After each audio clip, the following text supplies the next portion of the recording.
श्री स्वामी समर्थ. नवसाला पावणारा गणपती म्हणून ख्याती असलेल्या लालबागच्या राजाची आज आपण कथा ऐकणार आहोत. या गणपतीला लालबागचा राजा का म्हटलं जातं, या गणपतीला केलेले पहिलाच नवस कसा पावला हे आपण ऐकणार आहोत. ही गोष्ट आहे 1932 सालची परळची. मुंबईतील लालबाग राजा परिसर मधील, त्यावेळी मुंबईला बॉम्बे या नावाने ओळखले जात असे. मुंबई शहर हे इंग्रजांच्या दृष्टीने खूप महत्त्वाचे होते. देशातील इतर सर्व भागांपेक्षा सर्वात जास्त उद्योग आणि व्यापार मुंबईतच होत असते. मुंबई ही देशाची राजधानी असणाऱ्या दिल्लीपेक्षाही वरचढ होती. महत्त्वाचं म्हणजे समुद्रकिनारा जवळ होता, त्यामुळे ब्रिटिशांनी व्यापारासाठी याचा खूप चांगला फायदा झाला होता. ब्रिटिश काळामध्ये मुंबईमध्ये अनेक उद्योगधंदे उदयास आले होते. मोठमोठे कारखाने बांधले गेले. हळूहळू संपूर्ण शहराचा चेहरा मोहरलाच बदलत होता. त्यावेळेला आणखी एक पुढे आले क्षेत्र म्हणजे कापड गिरण्या.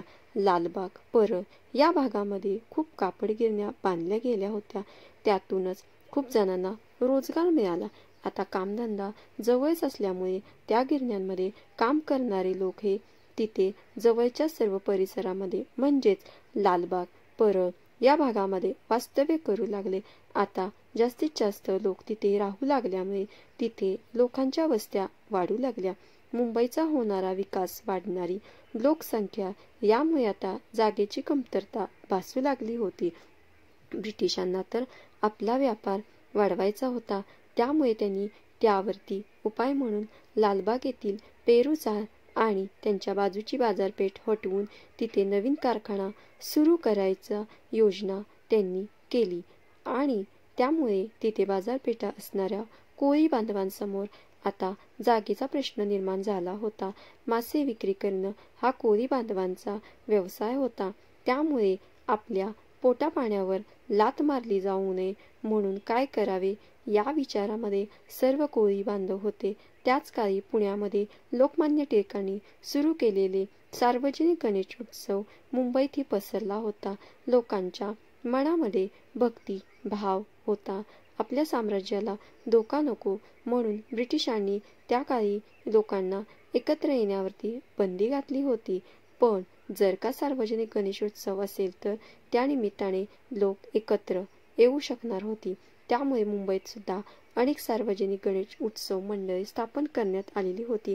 आपली बाजारपेठ वाचावी, आपल्या व्यवसायावरती कोणत्याही प्रकारची गदा येऊ नये यासाठी लालबाग, परळ मधील कोळी बांधवांनी एकत्र येऊन गणपतीस साकड घातलं. त्यांनी नवस केला की बाप्पा, आम्हाला आमच्या बाजारासाठी आमच्या हक्काची जागा भेटू दे. यासाठी सर्व कोळी बांधवांनी प्रयत्न करण्यास सुरुवात केली. यामध्ये त्यांना तिथे एक व्यापारी आणि प्रतिष्ठित लोकांनी देखील खूप मदत केली आणि खरोखरच एका वर्षात त्यांच्या प्रयत्नांना यश आलं. त्या कोळी बांधवांना आणि इतर व्यापाऱ्यांना आपली हक्काची बाजारपेठ भेटली. त्यांनी गणपती बाप्पाला केलेला नवस पूर्ण झाला. त्यामुळे त्यांनी याच बाजारपेठेत 1934 साली एक गणेश मूर्ती आणून गणेशोत्सवाची सुरुवात केली. पहिल्याच नवसाला पावलेला गणपती म्हणून हा गणपती प्रसिद्ध झाला होताच, पण हळूहळू त्याची नवसाला पावणारा गणपती ही सर्वत्र प्रसिद्धी वाढत गेली. त्यामुळे या गणपतीचे दर्शन घेण्यासाठी येणाऱ्या भक्तांची गर्दी ही दिवसेंदिवस वाढू लागली. लोक गणपतीला वेगवेगळे नवस करू लागले. या बाप्पाला केलेले नवस पूर्ण होतात ही देखील भक्तांची श्रद्धा होती. पाहता पाहता हा गणपती मुंबईच्या गणेशोत्सवातील एक प्रमुख गणपती बनला. लालबागच्या बाजारपेठ बसणारा गणपती म्हणून या गणपतीला लोक लालबागचा राजा असे म्हणू लागले. लालबागच्या लोकांच्या मनावर राज्य करणारा राजा म्हणून त्याला लालबागचा राजा म्हणून संबोधित केले गेले. सुरुवातीपासून या गणपतीची मूर्ती विविध रूपामध्ये साकारली गेली. त्यातली काही रूप मी तुम्हाला दाखवतच आहे. लालबागचा गणपती आणि त्याचा देखावा हे एक आकर्षण बनले होते. हळूहळू या मूर्तीची उंची वाढवण्यात आली. आता स्थापन केली जाणारी मूर्ती ही जवळजवळ 20 फूट उंचीची असते. दरवर्षी गणपती बाप्पाचे दर्शन घेण्यासाठी लाखो भाविक लालबागमध्ये येतात. आणि खरोखरच बाप्पांचे दर्शन घेणे ही खूप विलोभनीय गोष्ट आहे. तुम्ही देखील ते दर्शन घेतलं असेल तर मला नक्की कमेंट करा. आणि बाप्पाच्या या मूर्तीचं निर्माण देखील त्याच ठिकाणी केलं जातं. मूर्ती बनवण्याची सुरुवात बाप्पाच्या पायापासून केली जाते. त्या दिवशी पूजन सोहळा आयोजित केला जातो. पूर्वीपासून लालबागचा राजा घडवण्याचे मान हा कांबळे कुटुंबियांचा आहे.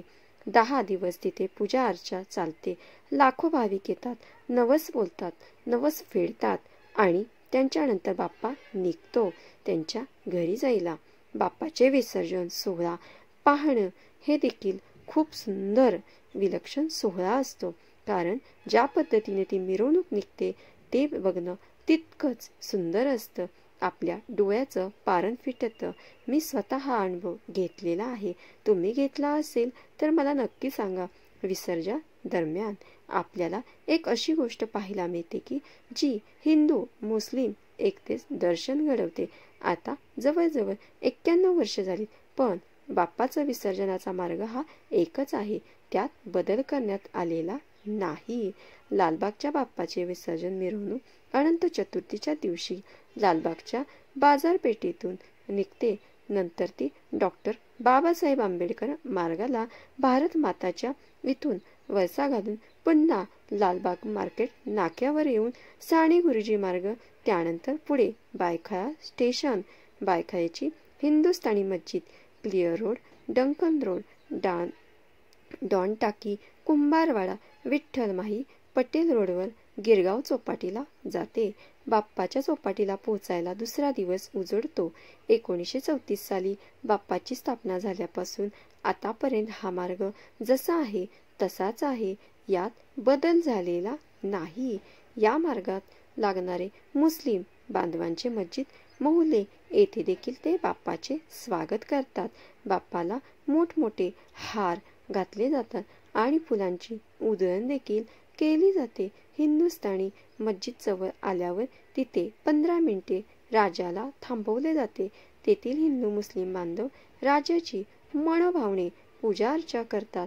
त्यानंतर राजाची मिरवणूक डॉन टाकीला पोहोचते. तिथे पुन्हा हिंदू मुस्लिम बांधव राजाची पूजा अर्चा करतात आणि पुढच्या वर्षी लवकर या असे सांगतात. ही खूप वर्षापासून चालत आलेली परंपरा आहे. ही आपल्या भारतातील अप्रतिम सुंदरता आहे. गणपती बाप्पासोबत मोरया शब्द कुठून जुळून आला यामागे 700 वर्ष जुनी कथा आहे. 600 जुनी. महाराष्ट्रातील पुणे शहरापासून 15 किमी अंतरावर असलेल्या चिंचवड गावातील ही कथा आहे. 1375 मध्ये जन्मलेल्या मोरया गोसावी हे श्री गणेशाचे एक परमभक्त होते.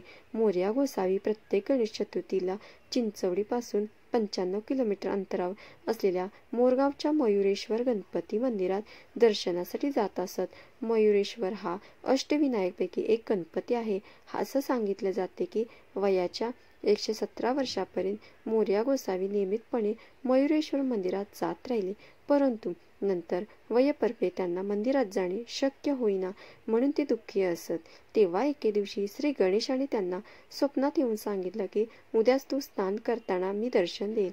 दुसऱ्या दिवशी चिंचवड्याच्या कुंडामध्ये मोरया गोसावी स्नानासाठी गेले. कुंडामध्ये स्नान करून बाहेर येताना त्यांच्या हातामध्ये श्री गणेशाची एक छोटी मूर्ती होती.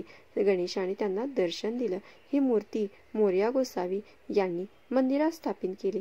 हे ठिकाण मोरया गोसावी मंदिर नावाने ओळखले जाते. गणपती बाप्पासोबत इथे मोरया गोसावी याच नावाने जोडले जाते. अशा प्रकारे हे आहे. गणपती बाप्पा म्हटल्यानंतर मोरया असं तिथं लोक बोलू लागले. पुण्यातल्या लहानशा गावी सुरू झालेली ही पद्धत आता देशातच नाही तर जगभरात पाळली जाते. आता जगभरात गणपती बाप्पा मोरया असं म्हटलं जातं.